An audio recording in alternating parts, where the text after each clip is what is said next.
નમસ્કાર, આપ જોઈ રહ્યા છો ICP 24 ન્યૂઝ. જોઈએ આજના સમાચાર.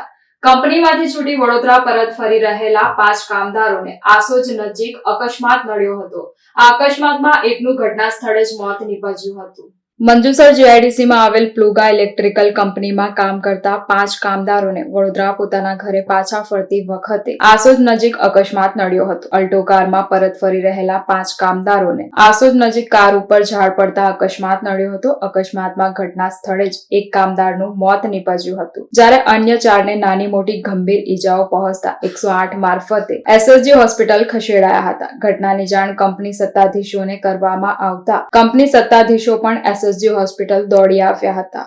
એ લોકો ઘરે જવા નીકળતા હતા અને ગાડીની વચ્ચે ઝાડ પડ્યું એમને ગાડી ઉપર.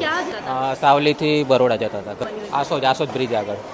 એક્ઝેક્ટ મને આઈડિયા નથી, 2:30 વાગ્યાની આજુબાજુ થયું છે. ગાડી લઈને નીકળતા હતા અને રસ્તાની વચ્ચે ઝાડ એમની ગાડી ઉપર પડ્યું છે. હા, શું કે ને આસોજ અને મુકુંદનગર વચ્ચે એકદમ ડાળ આખું તૂટીને પડ્યું. કઈ કંપનીમાં કામ કરો છો તમે? અમે પ્લુગાફમાં અમે 5 જણ હતા ગાડીમાં અને 4 જણ ઇન્જરી થઈ. મને અહીંયા થયું છે. ઝાડ ક્યાં પડ્યું? એ આપણે આસોજ અને મુકુંદનગરની વચ્ચે ના ગાડી કંપની છૂટીને આવતા તમે પહેલા કંપની ઘરે છે. 5 જણ હતા. મેડમ અત્યારે મારી પર ટાઈમ નથી મારે. હે અંદર છે 4 વાર વાત કરો. દિનેશભાઈ કરીને છે, જાઓ તો એ ખબર અમારા કલીગ જ છે. તમે વાત કરો, દિનેશભાઈ કરી છે. લગભગ એવું કહે છે ડૉક્ટર જે ખબર નથી. ના, અમારે પર્સનલ છે અંદર છે એટલે જ કહું. જિજ્ઞેશભાઈ કરીને છે. મારું નામ વિનોદ પંડ્યા છે.